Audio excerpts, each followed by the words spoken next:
नमस्कार, दुर्वाज रेसिपीमध्ये आज सगळ्यांचे स्वागत आहे। आज आपण उपासासाठी लागणारे दाण्याचे गुळदाण्याचे लाडू कसे करतात ते बघणार आहोत। त्यासाठी या ठिकाणी मी हे साधारण एक मोठी वाटी शेंगदाणे घेतलेले आहेत, ते भाजून घेतलेत। हे सगळे सोलले नाहीत, अर्धवट सोललेले आहेत, त्यामुळे लाडूला रंग खूप छान येतो। गुळ घेतलाय, गुळ लागेल तसं आपण टाकणार आहोत। भाजून हे थोडंसं खोबरं घेतलंय, हे मी भाजून घेतलेलं आहे, त्याच्यामुळे चव येते। ही वेलदोडा जायफळची पूड आहे आणि ह्या राजगिऱ्याच्या लाह्या आहेत, ह्या आपण नंतर टाकणार आहोत। तर सुरुवातीला मी आधी दाणे बारीक करून घेते। दाणे झाले की त्यात खोबरं टाकून ते फिरवून घ्यायचं आणि नंतर गूळ टाकून आपण ते परत फिरवणार आहोत। या ठिकाणी हे मी आता आधी शेंगदाणे घेतलेले, हे मी अर्धवट फिरवून घेते। हे शेंगदाणे या ठिकाणी अर्धवट मी फिरवलेले आहेत, पण आता याच्यात गूळ आणि खोबरं टाकल्यानंतर हे बसणार नाही, थोडा भांडं लहान पडेल, म्हणून मी आता हे मोठ्या मिक्सरच्या मोठ्या भांड्यात घेते। तर हे आधीच घ्यायला पाहिजे होतं, ठीक आहे। आता याच्यामध्ये खोबरं टाकून परत एकदा फिरवूया।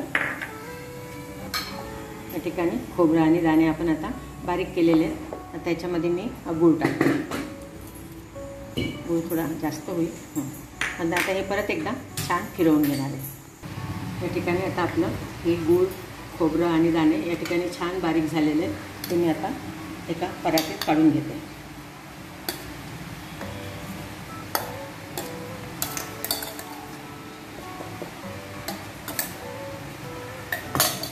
त्याच्यामध्ये वेलदोडा जायफळची पूड टाकली आहे, त्या राजगिऱ्याच्या लाह्या टाकायच्या आणि याच्यामध्ये थोडं एक 1.5 चमचा चांगलं तूप टाकायचं। तसे हे लाडू असे बांधल्या जातात, पण तूप टाकला की त्याचा वास खूप छान येतो।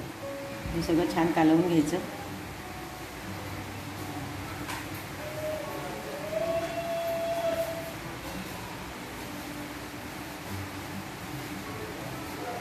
हे असं छान एकजीव करायचं आणि याच्यामध्ये आपण आता 1-2 चमचे तूप टाकणार आहोत, चांगलं तूप।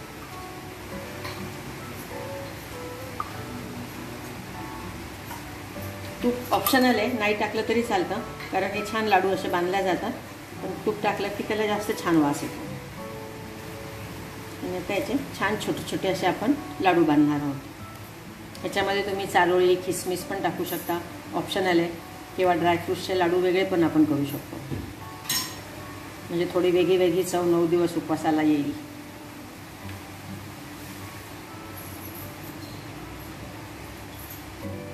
असे छान छोटे छोटे बांधायचे, लहान मोठी साईज आपल्यावर आहे।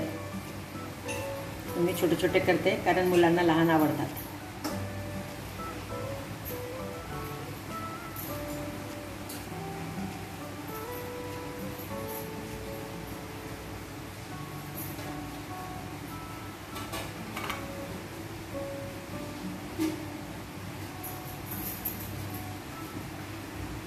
हे लाडू राजगिऱ्याच्या लाह्यामुळे दिसायला पण खूप छान दिसतात आणि चवीलाही छान लागतात।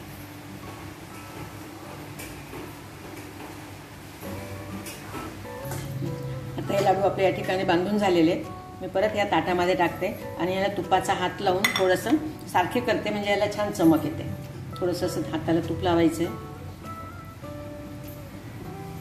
आणि असे करायचे, म्हणजे त्याला आकार पण छान येतो आणि चमक पण येते। थोडंसं हलकंसं प्रेशर द्यायचं।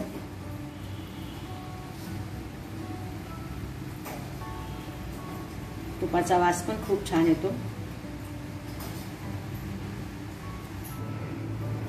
माझ्या रेसिपीज आपल्याला आवडल्या असतील तर लाईक, शेअर आणि कमेंट्स करा। चॅनल सबस्क्राईब केलं असेल तर धन्यवाद, नसेल केलं तर चॅनल सबस्क्राईब करा आणि बेल आयकॉन प्रेस करायला विसरू नका।